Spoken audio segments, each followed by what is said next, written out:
Hello, everybody. I am Michael Quinlan from RNID.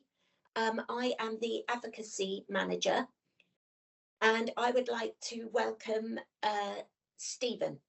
Over to you. Thanks, Michael. Hi, everybody. My name's Stephen.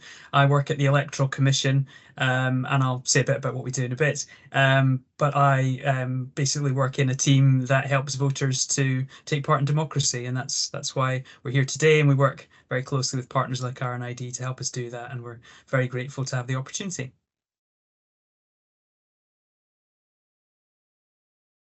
That's great. Thank you, Stephen. I do have some questions to ask you. So if I can start, first of all, with the most important question, what is the role of the Electoral Commission? That is a good question. So the Electoral Commission is an independent body. We're independent of the government, and we do a range of different things. One, we regulate political finance, which is a sort of posh way of saying that we publish data on our website about donations and loans to political parties. We also publish the money that they've spent on their campaigns after elections, just to give voters basically the trust and the confidence that they know that where the money's coming from that's being spent campaigning to win their vote, if that makes sense. So that's part of our work. Another thing we do is we register political parties. So if you want to create a political party and run for election in your local area, or indeed for Parliament, you need to register with us first. We also do a lot of work to make sure that elections and referendums are well run. So we do a lot of work with councils to help them deliver elections. And the area of work that we do that's most close to my role is where we work to give voters the knowledge and the confidence they need in order to be able to cast their vote in the way that works for them. And as I said before, a lot of that relies very heavily on working with partners like RNID.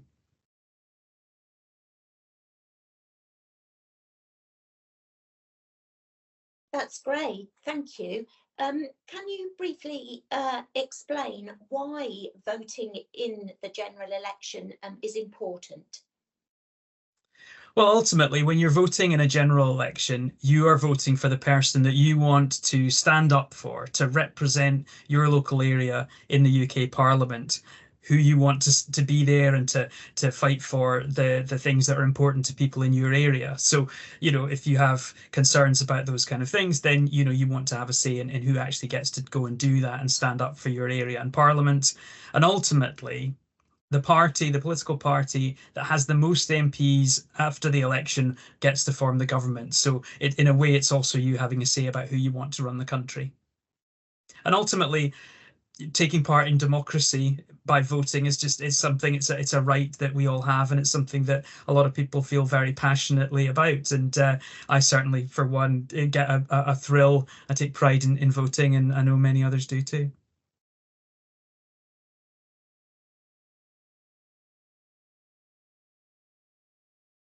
That's great, thank you. Yes, there are two topics really that I wanted to ask you about. First of all is registering to vote, and the other is voter ID. So if we start with registering to vote, could you explain to me who can register to vote? Certainly. So the first thing to say is that who can register to vote does depend on the election.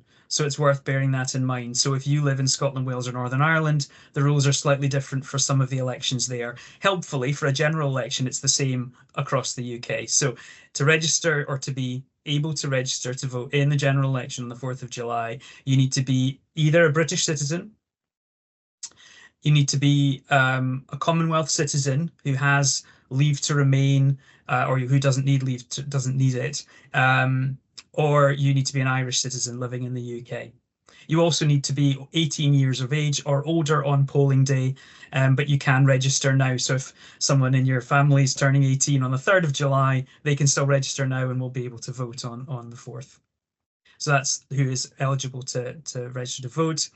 There's a few groups that have sort of different rules around them, and it's worth being aware of those. So for students who might be away at university, far from home, they can register where they're staying at university, or they can register where they live at home with, with mum and dad, but they cannot vote in both places. That's illegal. They have to only vote in one.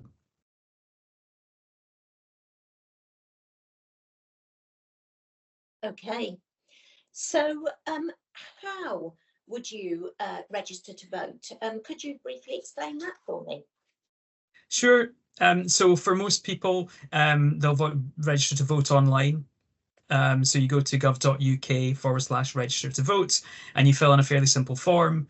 All you need there is your national insurance number or your name and your name and address.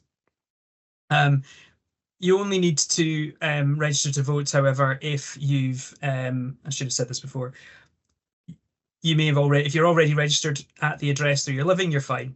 But if you've moved or you've never been registered, or indeed you've changed your name after getting married, you do need to register again. Which, as I said, you can register to vote online, but you can also register to vote by post. So there's a form you can fill in. And I think you can even register in person if you go into your council offices as well. But it's always best to contact your council to find out if that's possible.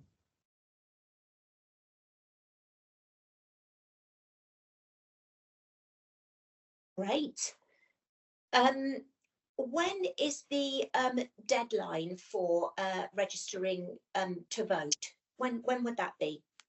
Yes, that's a very important question. Yes, so the deadline is 11:59 at night on Tuesday, the 18th of June. So you've got all of Tuesday, the 18th of June up till 11:59 p.m. At night to do it. So that's a little less than a week now, depending on when you see this. So 18th of June, 11:59 p.m. If you don't register by then, you won't be able to vote in this election.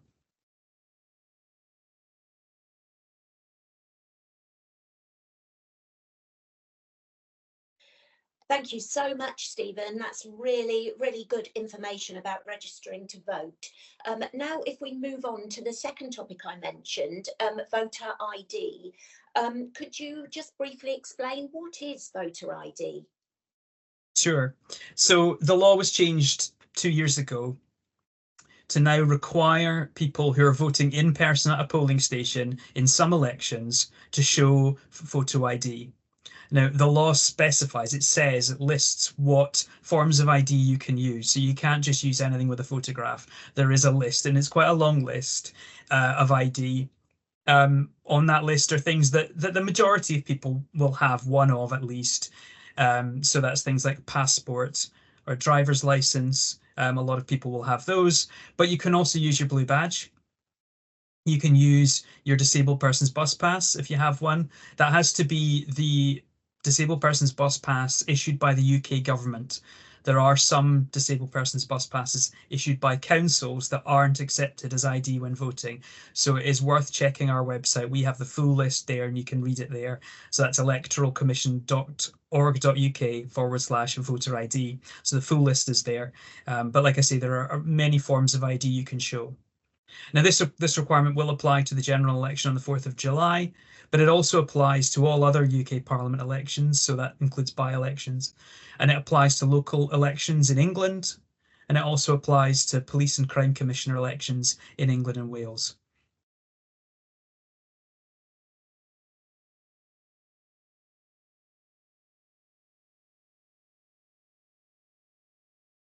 Could you explain in regards for voter ID, is it any ID, or is there are there specified ID that you could? Is there specified ID that you have to bring?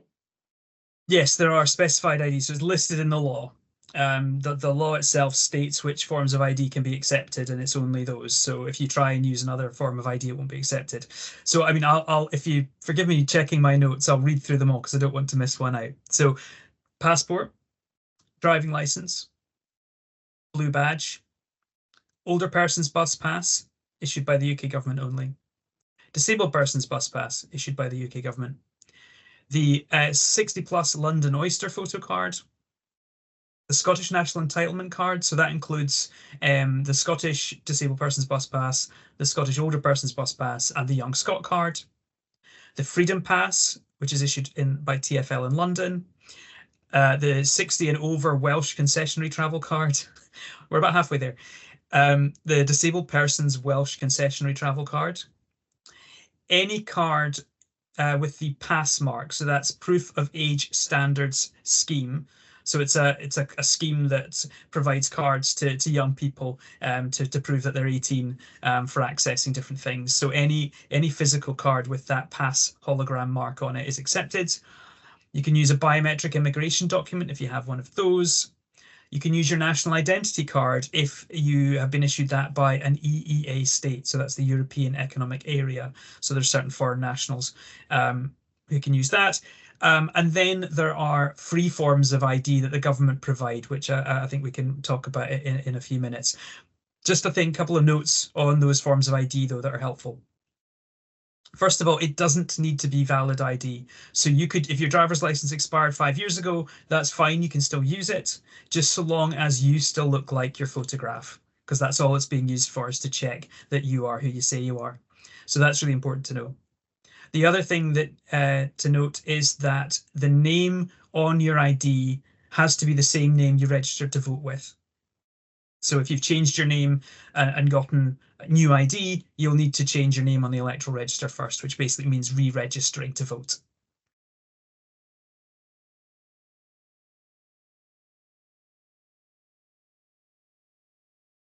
Great. I'm just thinking, yeah, so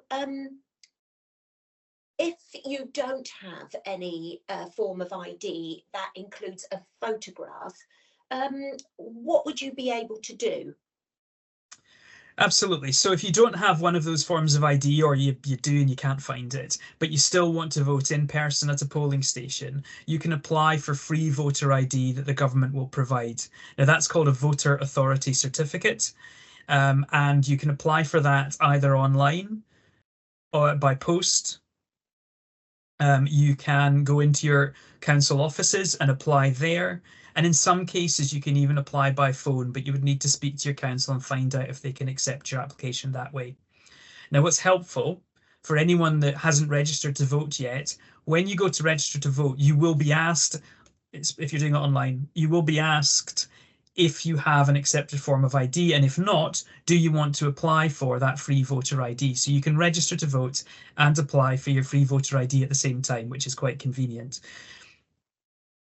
When you apply, you do need to provide some information. You need to provide, as you'd imagine, your name, your address, your signature, your date of birth, and your national insurance number.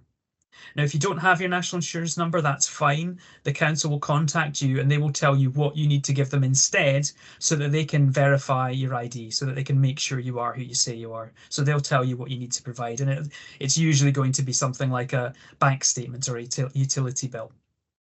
Now, the deadline to apply for that, it's worth saying, is and I'm checking my notes here to make sure I get it right, is 5 p.m. on Wednesday, the 26th of June. So that's 5 p.m. Wednesday, the 26th of June. So you've got 2 weeks, 2 weeks to apply for that if you need it.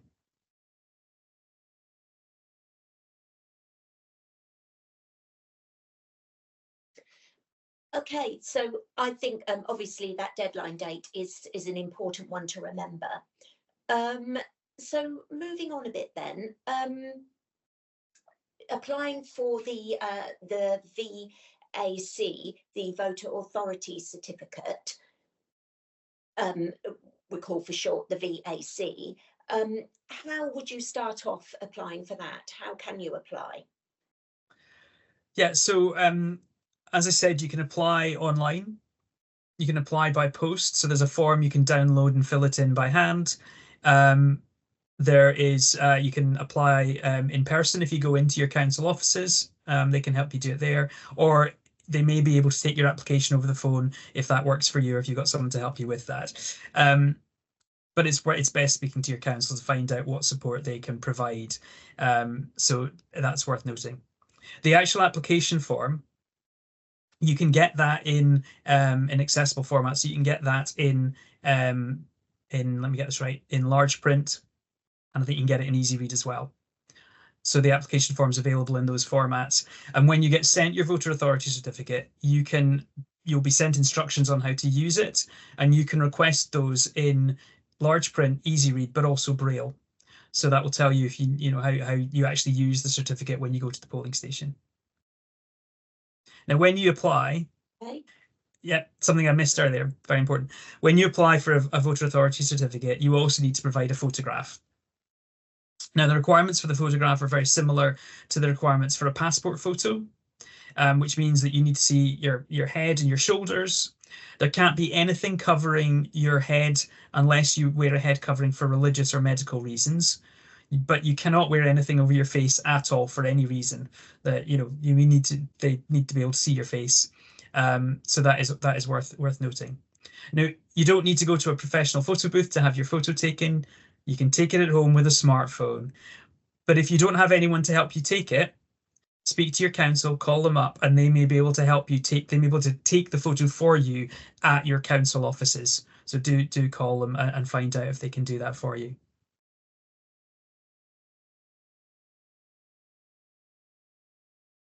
Thank you. That's really useful, particularly the guidance about the photographs.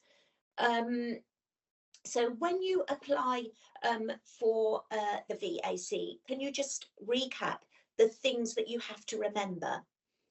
Sure. So I think you mentioned about name and address, etc. So could you just recap those and any other things that you should remember? Yes, certainly. So for the voter authority certificate, you need to provide your name, your address, your date of birth, and your national insurance number. If you don't have your national insurance number, don't worry about it. The council will tell you what you need to give them instead, so they can make sure that you are who you say you are and send you that voter authority certificate. You can get that application form if you're choosing to fill in a form and submit it in the post. You can get that form in large print or easy read if you need that support. And then you can also request the instructions on how to use the voter authority certificate in Braille, easy read, and large print, and that'll come with the certificate when you receive it in the post. You need to submit a photograph as well when you're applying, and that needs to show your head and your shoulders. There can't be anything covering your face at all, and you can only wear a head covering if it's for medical or religious reasons. And the key thing is to apply by 5 p.m. on Wednesday, the 26th of June, if you want to get that voter authority certificate in good time to use it on the 4th of July.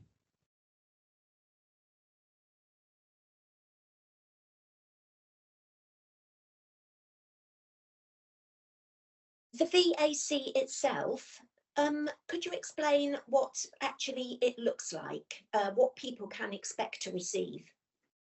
Yes, so the voter authority certificate is an A4 piece of paper, but it's sort of, I don't know how to describe it exactly. It's sort of watermarked. It's slightly, I think, I understand if you hold it in your hands, you know it's not a regular piece of paper.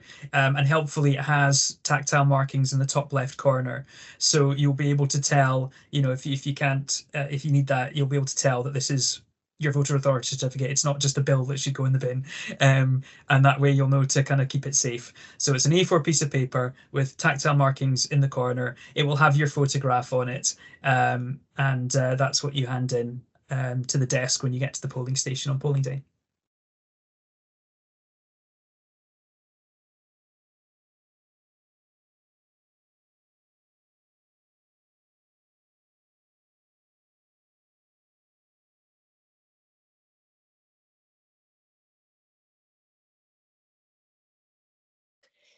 The VAC, what other information, what other formats are there? If you could just go over that again, Stephen. There's the large print, but what other formats could that be, the application be available in? The application form itself is available in large print or easy read.